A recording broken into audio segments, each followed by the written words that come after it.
السلام عليكم. العدد الكبير، سمحوا لي على هذه الخرجة مستعجلة.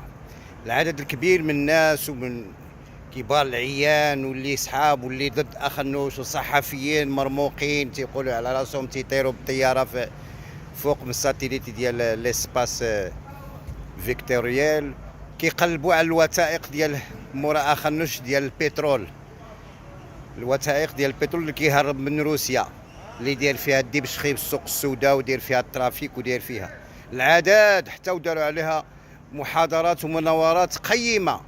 ولكن الدكتور رشيد العماطي اليوم يسعده، نعم ولو أنها قرحة، ولكن سأسعد قليلا الشعب المغربي واش نقول له. ها لي دوكيمون، ها هما هادو بالشاكات، ها هما بالشاكات والحوالات اللي ما بقاش فيهم الشك على ان عزيز اخنوش مهرب مستورد البنزين للشركه ديالو افريقيا، ولكن هو زعما مطور ذكي كيجيبها باسم اوفشور شركه اخرى هي الوسيطه، هذوك لي سبيكيلاتور. وحنا هادشي سالينا معاه شحال هادي، لان خدمنا في الدبلوماسيه الكبيره ماشي الصغيره، ماشي ديال الشفاره القماره. ها لي دوكيمون اللي ضدك عزيز اخنوش، وما كاينش شي صحفي اللي هادي يشوفهم ولا اللي هادي يوصلوه.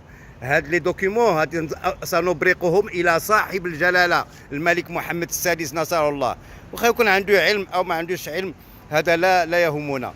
وسنبرقها كذلك الى محامي التجمع المغربي للتنميه وانشاء الديمقراطيه وانشاء اقتصاد تشاركي ماشي اشتراكي في المغرب، اللي هو التجمع ديالي وديال ولاد الشعب وديال مغاربه العالم 6 المليون. هاد لي دوكيمون هما واصلينهم دابا باش نبينوا، غادي يخرجوا في جون افريك وفي الفيغارو وجميع المجلات الكبار، باش نبينوا للمغرب ان احنا ما كنتهموكش انك انت ولد الحرام مقطر، انك شفار عتيق، وانك مهرب، وانك سارق، وانك ناهب.